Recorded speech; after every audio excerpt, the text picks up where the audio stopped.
Sa pusod ng gabi, kung kailan ang buong syudad ay tila nahihimbing, sa loob ng isang marangya at malawak na pahanan sa isang eksklusibong subdivision sa Maynila, may isang pusong hindi mapakali.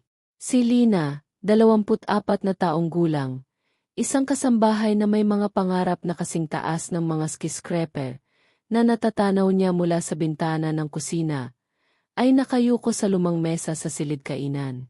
Ang tanging liwanag ay mula sa maliit, debateyang lampara, na maingat niyang itinatakip ng kamay upang huwag kumalat ang sinag.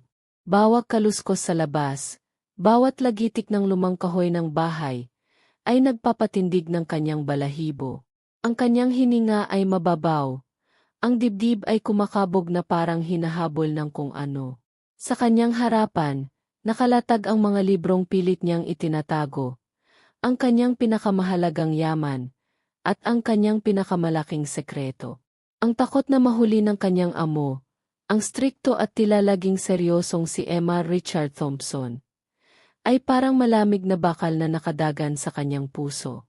Ngunit sa gabing ito, ang takot na iyon ay hahaluan ng isang pangyayaring hindi niya inaasahan. Isang kabaitan na magmumula sa taong akala niya ay walang pakialam. Isang kabaitan na magbibigay ng bagong pag-asa sa kanyang tila, nakakadenang mga pangara. Si Lina ay bunso sa 5 magkakapatid. Lumaki sa isang malayong baryo sa Samar, kung saan ang buhay ay isang araw-araw na pakikipaglaban sa kahirapan. Ang kanyang mga magulang, sina Mang Cardo at Aling Nena, ay mga magsasaka na ang mga palad ay kasing tigas na ng lupang kanilang binubungkal.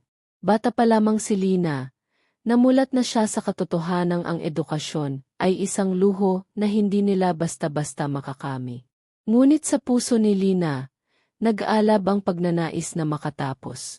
Nakikita niya ang pagod sa mga mata ng kanyang mga magulang, ang mga pangarap ng kanyang mga pamangkin na nakatingin sa kanya. Kaya pagkatapos ng high school, baon ang mga pangaral ng ina at kaunting perang naipon, sumuong siya sa Maynila, umaasang makakahanap ng trabahong makakatulong sa kanyang pamilya at, kung papalarin, makapag-ipon para sa sariling pag-aaral. Naging kasambahay siya sa tahanan ni Emma Richard Thompson, isang Amerikanong negosyante na matagal nang naninirahan sa Pilipinas. Biyudo ito at mag-isang namumuhay sa malaking bahay, maliban sa isang matandang hardinero na umuwi rin sa hapon. Ang buhay ni Lina ay umikos sa paglilinis ng bawat sulok ng mansyon, mula sa kumikinang na sahig na gawa sa Nara, hanggang sa mga antigong figurin na hindi niya halos mahawakan sa takot na mabasa. Siya ang nagluluto, naglalaba, namamalansa, at nagsisigurong ang lahat ay nasa ayos.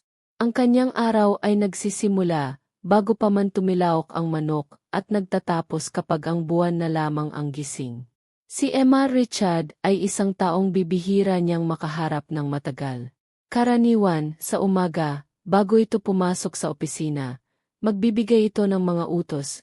Lina, make sure the files on MY study table are not disturbed. Oh, Lina, I'll have guests for dinner tomorrow.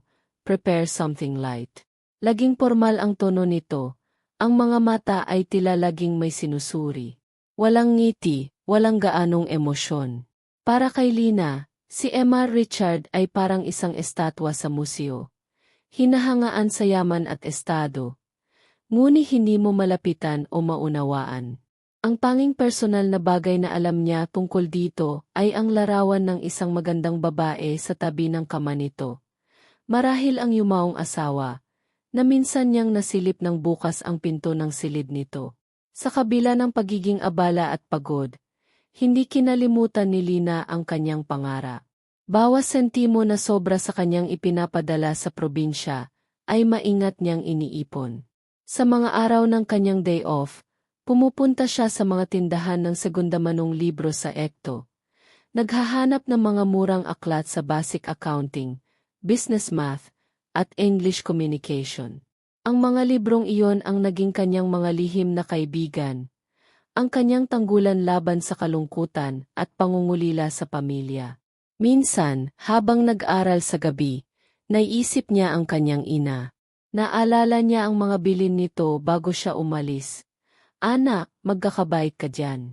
At huwag mong kakalimutan ang Panginoon at ang mga pangarap mo. Ang mga salitang iyon ang nagbibigay sa kanya ng lakas. Linggo-linggo, tumatawag siya sa probinsya gamit ang lumang cellphone na bigay pa ng dati niyang amo. Nay, kumusta po kayo? Si Itay. Ang mga bata, laging bungad niya. At mairinig niya ang boses ng ina. Minsay masaya, minsay may bahid ng pag-aalala. Ayos lang kami dito, Ana. Medyo humina nga lang ang ani ngayon. Ang mga pamangkin mo, kailangan na ng pambayad sa eskwela. Bawat salitang iyon ay parang karayom na tumutusok sa puso ni Lina. Nagpapaalala sa kanya kung bakit siya nagsisikap, kung bakit kailangan niyang magtiis. Isang gabi ng Biyernes, partikular na pagod si Lina. Nagkaroon ng biglaang bisita si Emma Richard, mga kasosyo sa negosyo, at kinailangan niyang maghanda at magsilbi hanggang hating gabi.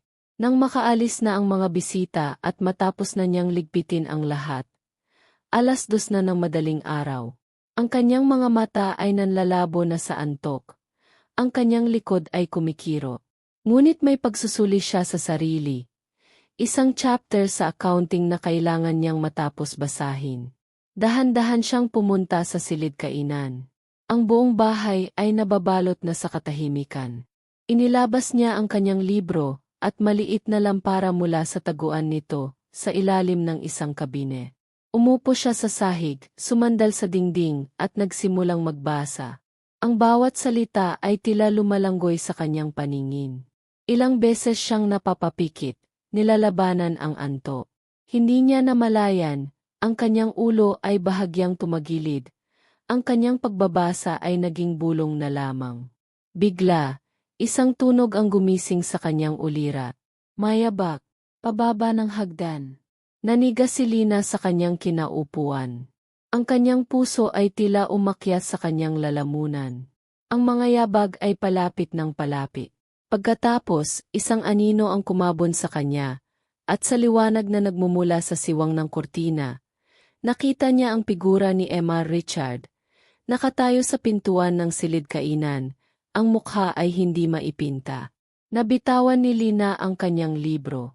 Napatayo siya nang wala sa oras, ang mga kamay ay nanginginig, ang mga tuhod ay parang gelatin. Sir, gising pa po pala kayo. Halos hindi niya masabi ng direso. Ang kanyang mga mata ay nagpabalik-balik mula sa galit na mukha, o sa akala niya'y galit ng amo patungo sa nakakalat niyang mga libro sa sahi. Ito na ang katapusan. Lagot siya. Siguradong sisantehin siya. Paano na ang kanyang pamilya? Ang mga pangarap niya. Lahat ay maglalaho na parang bula. Lina, ang boses ni Emma Richard ay mababa at seryoso. Mas seryoso kaysa karaniwan. Umingin ito sa mga libro. Pagkatapos ay sa nanginginig na si Lina. What is all this? What are you doing at this hour? Hindi makasagot si Lina. Ang mga luha ay nag-unahan ng bumagsak sa kanyang mga pisngi. Yumuko siya, hindi kayang salubungin ang tingin ng amo. Pasensya na po, sir. Nagbasa lang po ako. Kasi po gusto ko po sanang makapag-aral. Ang kanyang mga salita ay putol-putol, sinasabayan ng mga hikbi. Hinintay niya ang sigaw, ang sermon, ang utos na mag-empake na siya. Ngunit ilang sandali na nakabibinging katahimikan ang lumipas. Dahan-dahang itinaas ni Lina ang kanyang tingin. Nakita niya si Emma Richard na nakatitig sa kanya. Ngunit ang ekspresyon nito ay hindi galit, kundi pagtataka. Agalala. Hindi niya matiya. Pagkatapos, yumuko ito at pinulot ang isa sa kanyang mga libro, ang Fundamentals of Accounting. Binuklat nito ang ilang pahina, tinitigan ang mga sulat kamay niyang notes sa gilid. Muling tumingin si Emma Richard kay Lina. Huminga ito ng malalim. Lina, sabi nito sa mas mahinahong tinig, it's almost 3 in the morning. You should be asleep. Ibinaba nito ang libro sa mesa. And if you're going to study, use the desk lamp. You'll ruin your eyes with that tiny light. Natigilan si Lina. Hindi yon ang inaasahan niyang reaksyon. Walang gali, walang parusa, payo patungkol sa ilaw. Pero sir, yung pag-aral ko po. We'll talk about it tomorrow, sabi ni Emma Richard. Medyo pagod na ang tinig. Go get some rest now. Tumalikod dito at bumalik na sa itaas. Naiwan si Lina na pulala, ang mga luha ay patuloy paling dumadaloy. Ngunit ngayon ay may kasama ng matinding pagkalito. Ang takot ay naroon pa rin, ngunit may sumibol na maliit. Napakaliit na kislap ng, hindi niya alam kung ano. Hindi pa pag-asa, pero isang malaking kandang pananong. Pinulot niya ang kanyang mga libro, nanginginig pa rin, at bumalik sa kanyang silid, ang isip ay gulong-gulo. Ang gabing iyon, hindi siya halos nakatulog, iniisip kung ano ang mangyayari kinabukasan. Kinabukasan, Sabado, maagang gumising si Lina, kahit puya. Mabigat ang kanyang dibdib. Bawat tunog ng pagbukas ng pinto ng silid ni Emma Richard, bawat yabag nito, ay nagpapakaba sa kanya. Inihanda niya ang almusal, kape, toasted bread, at scrambled eggs, gaya ng dati. Nang bumaba si Emma Richard, binati siya nito ng good morning, Lina, sa karaniwan nitong formal na tono. Walang banggit tungkol sa nangyari kagabi. Kumain ito ng kahimik, nagbasa ng dyaryo. Si Lina naman ay pilit na iwinawaksi ang kaba. Naglilinis sa kusina. Ngunit ang kanyang mga tainga ay nakaabang sa anumang sasabihin ng amo. Lumipas ang buong umaga na walang nangyayari. Si Emma Richard ay pumasok sa kanyang study room, abala sa mga papeles. Si Lina naman ay nagpatuloy sa kanyang mga gawain. Ngunit parang may nakabantay sa bawat kilos niya.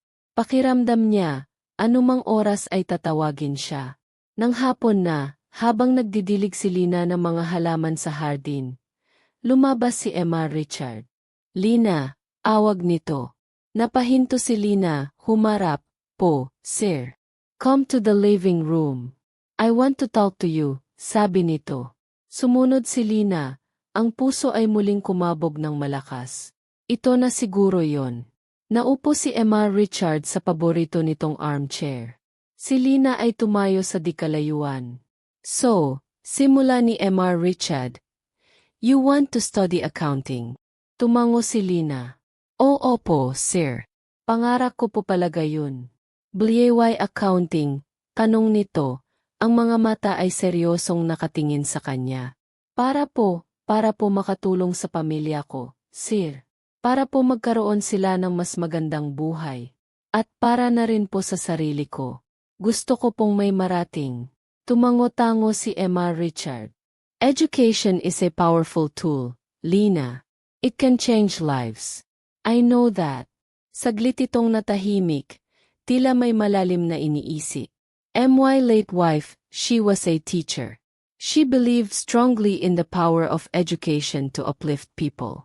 Ito ang unang pagkakataon na nabanggit ni Emma Richard ang kanyang asawa kay Lina. Isang maliit na siwang sa pader na nakapalibot dito ang tila bumukas. From now on, patuloy ni Emma Richard, you can study in the dining room every night. Use the main lights. I'll adjust your tasks so you'll have at least 2 hours dedicated to your studies after dinner, from 8 to 10. Is that clear? Hindi makapaniwala si Lina. Seryoso po, sir. Yes, Lina. I am serious. But you have to promise me you'll still do your work diligently. And you have to really study hard. May bahid ng ngiti sa gilid ng labi ni Emma Richard. Isang ngiti na bihirang masilayan ni Lina. Opo, sir. Ang ako po. Maraming salamat po. Ang ngiting iyon, ang mga salitang iyon, ay parang hanging nagbigay buhay sa nanlulumo niyang pag-asa. Ang takot ay napalitan ng matinding pasasalamat. Kinagabihan, gaya ng napag-usapan, pagkatapos ng hapunan at pagliligpit, naupo si Lina sa mesa sa silid kainan. Ang kanyang mga libro ay maayos na nakalatag, ang maliwanag na ilaw ay nakatutok sa kanyang binabasa. Si Emma Richard naman ay nasa sala, nagbabasa ng libro. Paminsan-minsan, sumusulyap ito kay Lina. Tila tinitingnan kung seryoso nga siya. At nakikita nito ang determinasyon sa mga mata ng dalaga. Lumipas ang mga linggo. Naging regular na ang routine ni Lina. Trabaho sa umaga at hapon, pag-aaral sa gabi. Si Emma Richard, bagama formal pa rin, ay tila mas naging maluwag sa kanya. Minsan, kapag nakikita nitong nahihirapan si Lina sa isang konsepto sa libro, mag-iwan ito ng isang business magazine o isang lumang textbook sa mesa na may kaugnayan sa pinag-aaralan ni Lina, na may kasamang note, "You might find this useful." O kaya na may magtatanong, "How's that chapter on balance sheets coming along?" Maliliit na bagay na nagpapakita ng suporta. Isang araw, pag-uwi ni Emma Richard mula sa opisina, may dala itong isang kahon. "Lina, this is for you." Iniabot nito ang kahon. Nang buksan ni Lina, laman noon ay isang bagong study lamp na mas maliwanag at may flexible neck, at ilang mga bagong ballpen at highlighters. "Para hindi ka na mahirapan," sabi ni Emma Richard. Halos maiyak si Lina sa tuwa at pasasalamat. Ang mga simpleng kabaitang iyon ay nagpalakas lalo ng kanyang loob. Dumating ang araw na naipon ni Lina ang sapat na pera para makapag-enroll sa isang short course sa basic bookkeeping sa isang TESDA-accredited center. Tuwing Sabado ang kanyang klase, ipinagpaalam niya ito kay Emma Richard, na walang pag-alinlangang kumayat. "Good. That's a good start," sabi nito. 6 na buwan ang lumipas. Natapos ni Lina ang kanyang short course na may matataas na marka. Ipinakita niya ang kanyang sertipiko kay Emma Richard, nang ngumiti ng malapad. "Congratulations, Lina. I knew you could do it." Isang hapon, linggo, habang naglilinis si Lina ng study room ni Emma Richard, tinawag siya nito. "Lina, can you come here for a moment? Close the door." Kinabahan si Lina. Bihira siyang utusang isara ang pinto. Naupo si Emma Richard sa kanyang swivel chair. Sa ibabaw ng kanyang malaking mahogany desk ay may mga papeles. "Lina, simula nito, I've been very impressed with your dedication. Not just with your work in this house, but with your commitment to your studies. You finished your bookkeeping course with flying colors, while juggling everything here. That takes a lot of discipline." Huminga ng malalim si Emma Richard. My wife, before she passed away, she established a small foundation to help deserving students who couldn't afford college. It's not very big, but it has helped a few people. I've been managing it quietly. Kinuha nito ang isang brochure mula sa tumpok ng mga papel. Isang kilalang universidad iyon na may magandang programa sa accountancy. "I spoke to the dean. I told them about you. They are willing to assess you. If you pass their entrance exam and interviews, Lina, the foundation will sponsor your entire college education. Tuition, books, allowance, everything." Nabitiwan ni Lina ang hawak niyang basahan. Nanlaki ang kanyang mga mata, hindi makapaniwala sa naririnig. "Sir, totoo po ba yan?" Ang kanyang boses ay nanginginig. "Yes, Lina. It's true." Ang mga mata ni Emma Richard ay puno ng sinseridad at pagmamalaki. "I believe you have what it takes to become a successful accountant. This is a chance for you to fulfill your dream, not just for yourself, but for your family. What do you say?"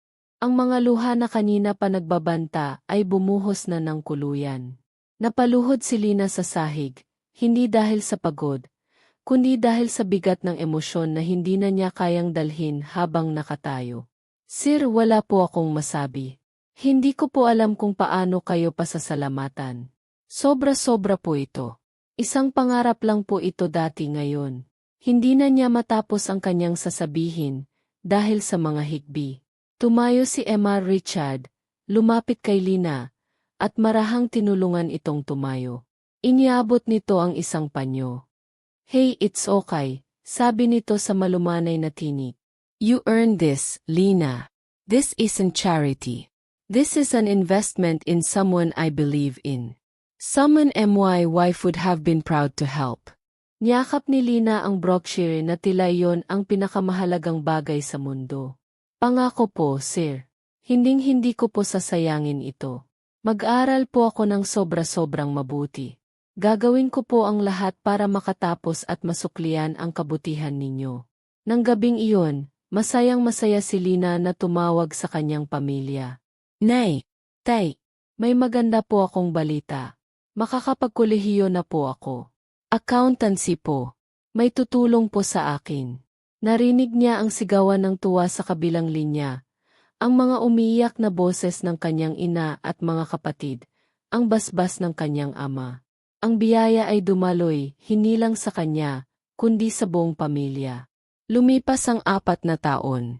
Si Lina, sa tulong ng foundation ni Emma Richard, at sa sarili niyang walang kapantay na pagsisikap, ay nagtapos ng Bachelor of Science in Accountancy, cum laude.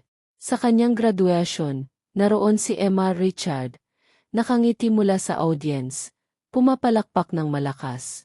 Nang tawagin ang pangalan ni Lina, para sa kanyang parangal, ang una niyang hinanap sa karamihan ay ang mukha ni Emma Richard.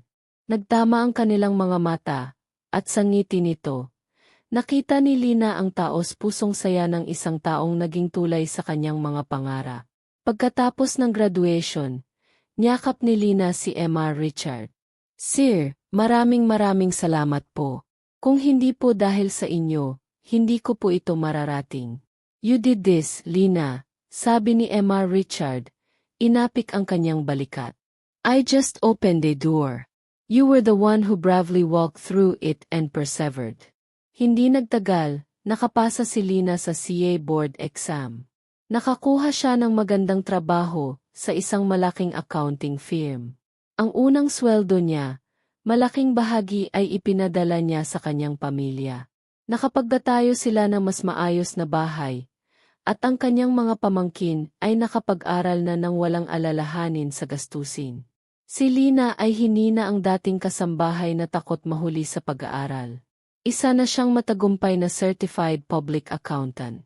Ngunit hinding-hindi niya kinalimutan ang gabing iyon, ang takot, at ang hindi inaasahang kabaitan na nagpabago sa takbo ng kanyang buhay. Paminsan-minsan, dumadalaw pa rin siya kay Emma Richard, dala ang paborito nitong apple pie, at nagkukwentuhan sila na parang mag-ama. Ang kwento ni Lina ay isang paalala na ang mga pangarap, gaano man kalaki o kaliit, ay may potensyal na matupad kung sasamahan ng sipag, tiyaga, at pananampalataya. At minsan, ang pulong ay dumarating sa mga hindi inaasahang tao at pagkakataon. Ang isang simpleng aktong kabutihan, ang paggitiwala sa kakayahan ng kapwa, ay maaring maging misa ng isang napakagandang pagbabago, hindi lamang sa buhay ng isang tao, kundi pati na rin sa mga taong nakapaligid sa kanya. Dahil ang tunay na pag-asa, tulad ng isang maliit na kandila, ay kayang magbigay liwanag sa pinakamadilim man na silid ng buhay.